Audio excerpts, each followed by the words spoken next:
உண்மையும் பொய்களையும் நீங்க பிரிக்க முடியாது. எங்க ஏத்துக்கிட்டாங்க? நானே தமிழ்நாட்டினுடைய கல்வி அமைச்சர், பள்ளிக்கல்வித்துறை அமைச்சர் மாண்புமிகு அன்பில் மகேஷ் பொய்யாமொழி அவர்கள் டெல்லிக்கு வந்திருந்தாங்க, ஒன்றிய அமைச்சர் தர்மேந்திர பிரதான் அவர்களை பார்க்க.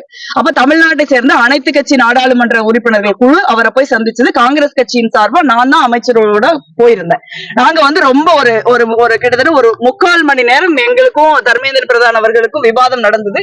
எந்த இடத்துலயும் தமிழ்நாட்டின் கல்வி அமைச்சர் நாங்க மும்மொழி கொள்கை ஏத்துக்கிறோம் சொல்ல, நாங்க தெளிவா திட்டவட்டமாக தமிழ்நாட்டுல இருமொழி கொள்கை தான் அமல்ல இருக்கு, நீங்க இந்த மாதிரி எங்க மேல திணிக்க கூடாது, இது எங்களுடைய வரிப்பணம், அதை தான் நீங்க திருப்பி கொடுக்குறீங்க, இந்த மாதிரி நீங்க ஒவ்வொரு சட்ட திட்டங்களையும் இல்லாத சட்ட திட்டங்களை கொண்டு வர முடியாது, அதனால எங்களுக்கு உரிமை உள்ள தொகையை கொடுங்கன்னு தான் நாங்க கேட்டோம்.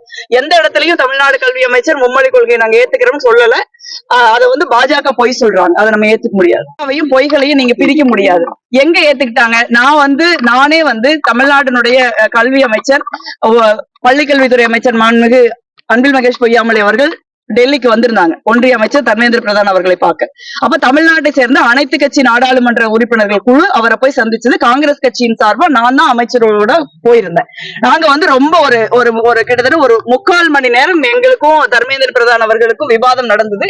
எந்த இடத்துலயும் தமிழ்நாட்டின் கல்வி அமைச்சர் நாங்க மும்மொழி கொள்கை ஏத்துக்கிறோம் சொல்ல, நாங்க தெளிவா திட்டவட்டமாக தமிழ்நாட்டுல இருமொழி கொள்கை தான் அமல்ல இருக்கு, நீங்க இந்த மாதிரி எங்க மேல திணிக்க கூடாது, இது எங்களுடைய வரிப்பணம், அதை தான் நீங்க திருப்பி கொடுக்குறீங்க, இந்த மாதிரி நீங்க ஒவ்வொரு சட்ட திட்டங்களையும் இல்லாத சட்ட திட்டங்களை கொண்டு வர முடியாது, அதனால எங்களுக்கு உரிமை உள்ள தொகையை கொடுங்கன்னு தான் நாங்க கேட்டோம். எந்த இடத்துலயும் தமிழ்நாடு கல்வி அமைச்சர் மும்மொழி கொள்கையை நாங்க ஏத்துக்கிறோம்னு சொல்லல. அதை பாஜக பொய் சொல்றாங்க, அதை நம்ம ஏத்துக்க முடியாது.